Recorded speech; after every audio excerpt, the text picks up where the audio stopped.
আপনি জানেন যে পুলিশের সাবেক মহাপরিদর্শক জনাব বেনজির আহমেদের সম্পদ নিয়ে দুদক অনুসন্ধান করবে বলে জানিয়েছিলেন আমাদেরকে দুদকের সচিব খোরশেদ ইয়াসমিন। তো সেটার সম্পর্কে আর কোনো আপডেট আমাদের কাছে আছে কিনা, সেইটি অনুসন্ধান কোন পর্যায়ে আছে সে ব্যাপারে আপনি আমাদের কোনো কিছু জানাতে পারেন কিনা জনাব খুরশেদ আলম খান? জি, আপনাকে ধন্যবাদ মিস্টার খালেদ মহিউদ্দিন এবং ধন্যবাদ মিস্টার মাহবুবউদ্দিন খোকন, আমাদের জ্যেষ্ঠ আইনজীবী এবং সুপ্রিম কোর্ট বারের সভাপতি।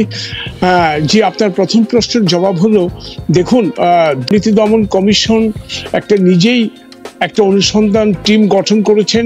বেনজির আহমেদের বিরুদ্ধে পত্রপত্রিকায় যে খবরাখবর আসছে তার সত্যতা কি, সেখানে দুর্নীতি বিষয়ক যেসব কথাবার্তা আসছে, এই বিষয়ে কমিশন একটা নিজস্ব অনুসন্ধান কমিটি গঠন করেছে।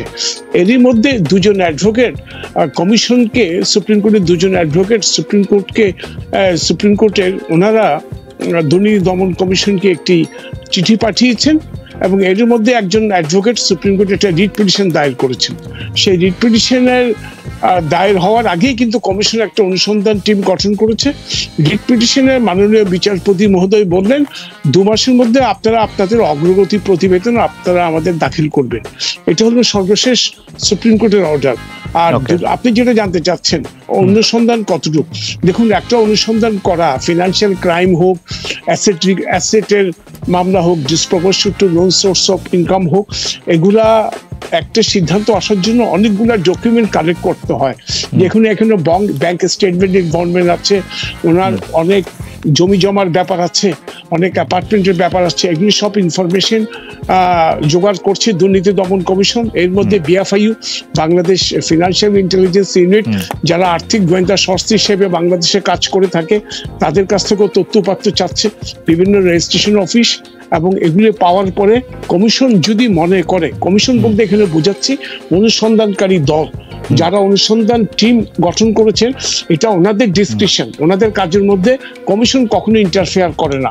ওনারা যদি মনে করেন বেনজির আহমেদ বা তার যারা আত্মীয় স্বজন, ওনার ওয়াইফ অথবা ওনার মেয়ে ছেলে যারা আছেন, ওনাদেরকে জিজ্ঞাসাবাদ করতে পারেন যদি অনুসন্ধানকারী দল মনে করেন, এবং সেই মনে করাটা আসবে তথ্য উপাত্ত পাওয়ার পরে। বর্তমানে স্ট্যাটাসটা হলো তথ্য উপাত্ত সংগ্রহ চলছে। আমার এই বিষয়ে আসলে আর প্রশ্ন করতে চাই, মানে আপনি শুধু যদি একটা বাক্য বলতেন যে জনাব বেনজির আহমেদের বিরুদ্ধে এই ধরনের অভিযোগ এবারই সামনে প্রথম আসলো কিনা, বা আপনাদের কাছে কেউ এর আগে কখনো অভিযোগ দিয়েছিল কিনা, আপনার কিছু জানা আছে কিনা সম্পর্কে? এটা আমার জানা মতে পত্রপত্রিকায় যে রিপোর্টটা আসছে সেটাই আমার জানা মতে প্রথম অভিযোগ।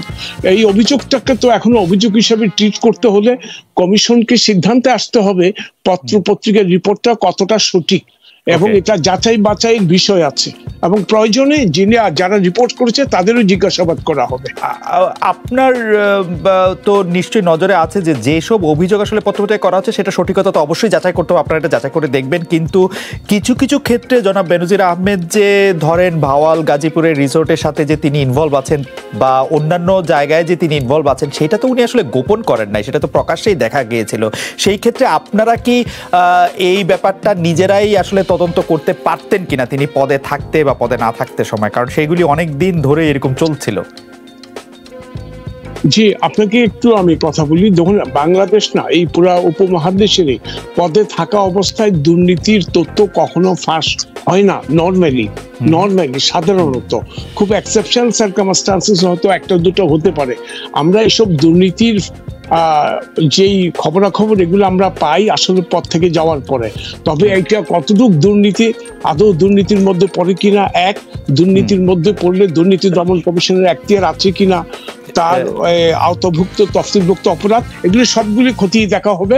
আপনাকে শুধু এতটুকু নিশ্চয়তা দিচ্ছি, অত্যন্ত ট্রান্সপারেন্ট ওয়েতে এটা করা হচ্ছে। না, সেটি ঠিক আছে, আমি দুর্নীতির কথাই বলছি না, কিন্তু বাংলাদেশের একজন সরকারি চাকরিজীবী যখন কোনো বিলাসবহুল রিসোর্টটা শুরু করেন, তখন আপনাদের কানে কোনো রিং বাজে কিনা, যে না এটা আসলে মানে এইটা তো এরকম হওয়ার কথা না, আমরা এটা একটু পরীক্ষা করে দেখি। কেন এই কথাটা আসছে? আমি আজকে দুদকের নথিভুক্ত অভিযোগগুলি দেখছিলাম, এবং সেই অভিযোগগুলির ক্ষেত্রে আমরা দেখছি যে সরকারি আইনজীবী মানে চাকরিজীবীদের ক্ষেত্রে দুর্নীতির অভিযোগ শোনা গেলেও সেসব অভিযোগের ক্ষমতাশালী শীর্ষ কর্মকর্তাদের বাদ দিয়ে মধ্যম ও নিম্নসারী কর্মচারীদের বিরুদ্ধেই মানে এই অভিযোগ গঠন করা হয়। আমার হাতে এই যে নথিগুলি আছে, গত কয়েক বছরে আপনার যাদের অভিযোগ নথিভুক্ত করেছেন তাদের মধ্যে আসলে শতকরা মানে আসলে পার্সেন্টেজে এটা 90% বেশি একদমই নিম্ন সারির কর্মচারী, মধ্যম সারির কর্মচারী। এটি কোনো মানে আপনাদের কোনো বাধা আছে কিনা? মানে আপনার কাছে কি মনে হয় দুর্নীতি দমন কমিশন একটু ভয় পায় কিনা যারা একটু ঠিক? না দেখুন, আপনাকে আমি একটা এক্সাম্পল দিই। আপনার নথিগুলা কমিশনের এবং ব্যক্তি পর্যায়ে সেটা এই মুহূর্তে আমি তো বলতে পারছি না, বা আপনিও আমি ওয়েবসাইট থেকে নিয়েছি, আমি দুর্নীতি দমন কমিশনের ওয়েবসাইট থেকে নিয়েছি। না, আমি আপনার নথির স্বচ্ছতা নিয়ে বা নথির লিগ্যালিটি নিয়ে আমি প্রশ্ন করছি না। আমি বলছি দেখুন, কদিন আগে পুলিশের একজন ঊর্ধ্বতন কর্মকর্তা ডিআইজি মিজানুর রহমান এবং দুর্নীতি দমন কমিশনের একজন পরিচালক এনামুল বাসির, তাদের কিন্তু সাজা হয়েছে দুর্নীতির মামলায় বিচারিক আদালতে, এবং ডিআইজি মিজানের একটি আপিল হাইকোর্ট খারিজ করে দিয়েছে। হাইকোর্ট পর্যন্ত সাজা বহাল থেকেছে। আমার জানা মতে বাংলাদেশের ইতিহাসে ডিআইজি পর্যায়ের কোন ব্যক্তির সাজা বাংলাদেশেই প্রথম।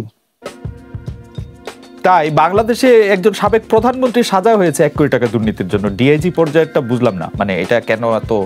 না, সাবেক আপনি প্রধানমন্ত্রী বলছেন কেন? সাবেক রাষ্ট্রপতির তো সাবেক রাষ্ট্রপতির সাজা হয়েছে, রাইট? সাবেক রাষ্ট্রপতির সাজা হয়েছে, মানে প্রধানমন্ত্রীর সাবেক প্রধানমন্ত্রীর সাজার সাথে আপনি বা দুর্নীতি দমন কমিশন অনেক জড়িত ছিল বলে এটাই প্রথম মনে আসলো আর কি। না দেখুন, আপনি প্রধানমন্ত্রী বলতে বোঝাচ্ছেন মনে হচ্ছে বেগম খালেদা জিয়া। জি বেগম খালেদা জিয়া, এটাই বোঝাচ্ছে। না জি বেগম খালেদা জিয়া। এর আগেও কিন্তু কাজী জাফর আহমেদের সাজা হয়েছে, এবং কাজী জাফর আহমেদের সাজা আপিল চলাকালীন সময় উনি মারা যায়, ওনার আপিলটা অ্যাভয়েড হয়ে যায়। তখন আমরা আদালতের কাছে প্রার্থনা করি যে ওনার যেটা জরিমানা ছিল সেটা যেন আদায় করা হয়। এবং আমার যদি ভুল না হয়, ওনার পক্ষে আইনজীবী ছিলেন আমাদের জ্যেষ্ঠ আইনজীবী বারের প্রাক্তন সভাপতি মিস্টার হাবিবুল ইসলাম ভুইয়া, এবং আদালত সেটা টাকা রিয়ালাইজেশনের জন্য আমাদেরকে ডিসি কুমিল্লাকে একটা ডাইরেকশন দিয়েছেন। সর্বশেষ এটা হলো আপডেট। এটা কিন্তু বেগম খালেদা জিয়ার অনেক আগের ব্যাপার, একটি খুলনার স্পেশাল মামলা। কাজী জাফর আহমেদ তো সরকার প্রধান ছিলেন না, মানে স্ট্যাটাসের দিক দিয়ে দুইটা আসলে উনি প্রধানমন্ত্রী না উনি প্রধানমন্ত্রী ছিলেন। উনি দুই প্রধানমন্ত্রী এক না, রাষ্ট্রপতি শাসিত শাসন ব্যবস্থায় প্রধানমন্ত্রী আর সংসদীয় ব্যবস্থায় প্রধানমন্ত্রী দুটো দুই জিনিস কিন্তু আসলে না। মানে এটা আপনি আমার চেয়ে আরো প্রধানমন্ত্রী না, অবশ্যই খালেদ সাহেব আপনি কোনো অংশ কম জানেন না। জনাব খুরশিদ আলম খান, আমি একটু যে বিষয়টি জানতে চাইবো সেটি হচ্ছে যে আপনি জানেন যে বাংলাদেশ ব্যাংক এবছর সবল ব্যাংকগুলির সাথে দুর্বল ব্যাংকগুলিকে একীভূত করছে বা করতে চাচ্ছে। আমাদের প্রশ্ন হচ্ছে ব্যাংকগুলো দুর্বল হলো কি কোনো প্রাকৃতিক কারণে না মানব সৃষ্ট কারণে? যদি প্রাকৃতিক কারণে হয়, মানে ঝড় ঝঞ্ঝা প্রাকৃতিক দুর্যোগে, তাহলে আমার কোনো কথা নাই। যদি মানব সৃষ্ট কোনো কারণে হয়, আমার একটু কথা আছে। আপনার কাছে জানতে চাইছি। জি আপনাকে ধন্যবাদ। অবশ্যই মানব সৃষ্ট কারণে, কারণ বাংলাদেশে যে অর্থ পাচারগুলো হচ্ছে সেগুলা আপনি দেখুন, এগুলো কিন্তু ম্যাক্সিমাম ব্যাংকের লোন, টাকা নেই এক খাতে খরচ করে অন্য খাতে টাকা পাচার করে দেয়। এখানে অবশ্যই সেন্ট্রাল ব্যাংকের তো একটা বড় ব্যর্থতা ছিল এবং এখনো বর্তমানে আছে। বাংলাদেশ ব্যাংকের ডেপুটি গভর্নর, একজন জিএম, তাদের বিরুদ্ধে হাইকোর্টের রেস্ট্রিকশন আছে, not to leave the country এবং সুমোটো রুল পেন্ডিং। এই সবকিছু যদি আমরা একই সঙ্গে দেখি, অবশ্যই বাংলাদেশ ব্যাংকের, সেন্ট্রাল ব্যাংকের আর্থিক প্রতিষ্ঠানগুলির কেন্দ্রীয় সংস্থা হিসেবে অবশ্যই তার একটা দায় আছে। তবে আমি একটু আশাবাদী হচ্ছিলাম, বর্তমান যিনি গভর্নর মিস্টার আব্দুর রউফ তালুকদার, সম্ভবত যদি ওনার নাম আমার ভুল না হয়, ওই ভদ্রলোক আসার পরে আমার কাছে ওনার কথাবার্তা খুব ভালো মনে হচ্ছিল এবং আমার কাছে পজিটিভ মনে হচ্ছিল। এবং মার্জার অফ ব্যাংকিং উনি যে থিওরিটা আগাচ্ছিল, এটা কিন্তু আমার কাছে খুবই পজিটিভ। যদিও এটা নিয়ে ইকোনমিস্টের মধ্যে মিক্সড রিয়াকশন আছে।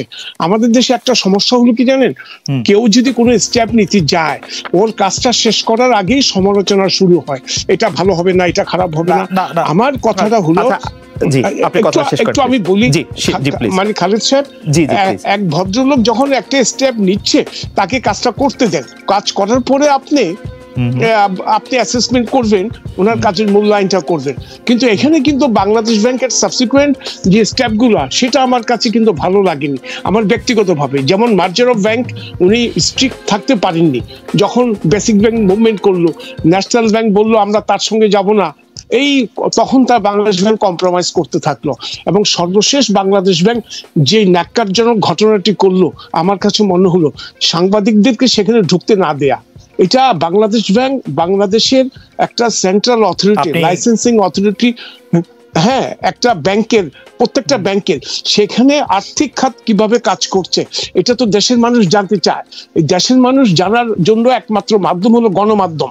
গণমাধ্যম কর্মীরাই যদি সেখানে ঢুকতে না পারে, তাহলে সাধারণ মানুষ জানবে কিভাবে? আমার কাছে মনে হচ্ছে এটা বাংলাদেশ ব্যাংকের খুব ইমেচিউর একটা সিদ্ধান্ত।